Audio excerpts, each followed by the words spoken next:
미국에서 신용카드 연체율이 문제되고 있습니다. 24년 9월 기준으로 악성 연체대출 탕감액이 무려 460억 달러로 집계되었다고 합니다. 대출자가 갚을 가능성이 낮은 금액을 손실로 처리하는 것인데 이 금액이 최근 10년 만에 최고치를 달성하였습니다. 이것이 미국 사회에 어떤 것을 의미할 수 있냐면 가난한 사람들은 계속 돈이 없는데 주거비와 물가는 계속 상승을 하다 보니 저축도 할 수 없는 상황에서 신용카드로 생활하는 것이죠. 올해 금리 인하는 기존 1.00bp 내리는 것에서 0.50bp 내리는 것으로 분위기가 흘러가고 있고 트럼프의 관세 정책은 포괄적이기 때문에 인플레이션을 유발하는 요인이 될 수 있기 때문에 4분기 연체율과 올해 1분기 연체율을 봐야겠지만 고통이 길어질 확률이 높아 보입니다. 그리고 최근 전미 경제학회 2025에 참석한 페드의 전 의장이었던 버냉키는 몇 가지 이야기를 남겼었는데 후행적인 요인들은 시간이 지남에 따라 해소되면 충격이 없을 것이다 이야기하였고 트럼프의 이민 제한 정책은 노동을 공급하는 사람, 소비하는 사람을 모두 줄이는 정책이기 때문에 큰 영향을 미치지는 않을 것이다 이야기하였습니다. 현 페드의 조언에 있었던 내용은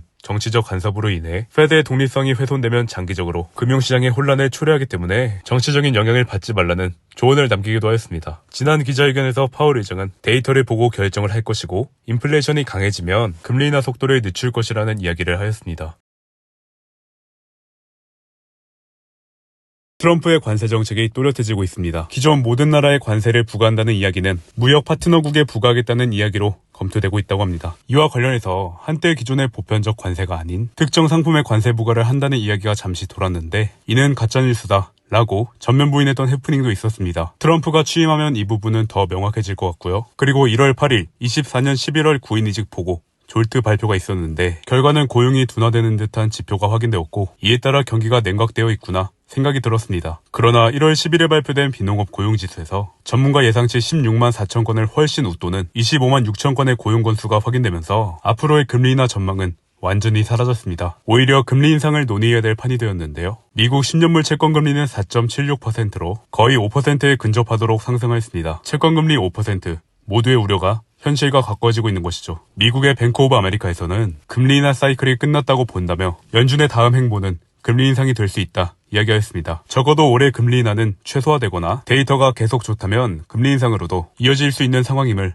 알고 계시면 되겠습니다. 이러한 불안 국면의 가장 큰 원인은 바로 관세 때문입니다. 트럼프 행정부가 되었을 때 관세가 얼마나 영향을 줄지 아무도 모르기 때문입니다. 그리고 미국의 경기가 여전히 좋은 데이터를 보여주고 있어서 금리 인하를 하기 위해서는 상당히 냉각된 데이터가 확인되어야 될 것으로 보여집니다.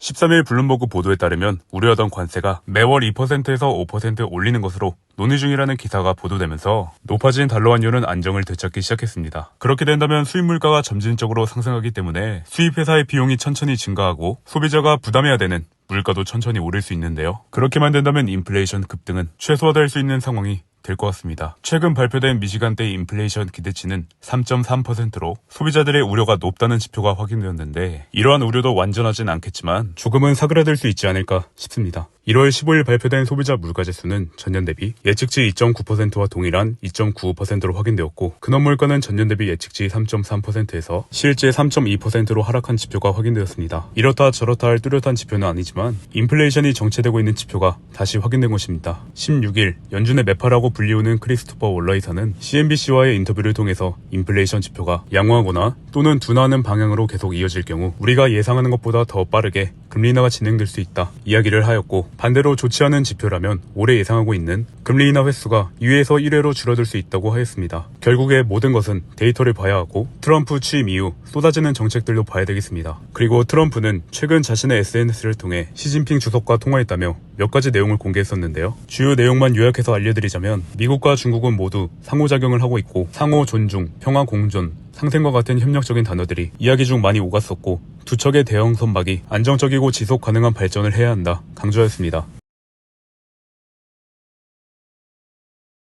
1월 20일 트럼프의 대통령 취임식이 있었습니다. 각국은 트럼프의 관세에 촉각을 두고 있는데요. 먼저 중국의 관세를 10%를 부과하고 멕시코는 25%의 관세 부과를 검토하겠다 이야기하였습니다. 멕시코가 중국보다 내야 되는 관세가 왜 더 높냐라는 질문에는 중국은 이미 충분한 비용을 지불하고 있다고 하였습니다. 그리고 재택근무를 하고 있는 공무원들에게 즉각 사무실로 복귀해라 행정명령을 내렸습니다. 복귀하지 않는다면 해고하겠다는 입장도 밝혔는데요. 이에 따라 사기업들도 눈치를 보게 되지 않을까 싶습니다. 트럼프 대통령에게 밉보여서 좋을 게 없으니까 말이죠. 만약 이러한 영향이 사기업까지 미치게 된다면 공실이 많은 미국의 상업용 부동산은 다시 거래가 활발해질 수도 있을 것 같습니다. 그리고 트럼프는 현재 유가가 인플레이션에 영향을 주기 때문에 사우디와 오펙의 유가를 내려달라 요구할 것이라는 입장을 밝혔는데요. 이후에 유가가 내려가면 금리도 내릴 것이라고 하였습니다. 유가를 내리려는 의도는 인플레이션을 낮추기 위함도 있겠지만 유가가 낮아져야 러시아와 우크라이나의 전쟁도 종식될 것이라는 이야기도 하였습니다. 러시아도 산유국이기 때문에 높은 유가를 빌어서 판매하고 전쟁 자금으로 활용될 수 있기 때문에 이러한 의도도 포함된 것으로 보여집니다. 하지만 유가가 내려간다고 해서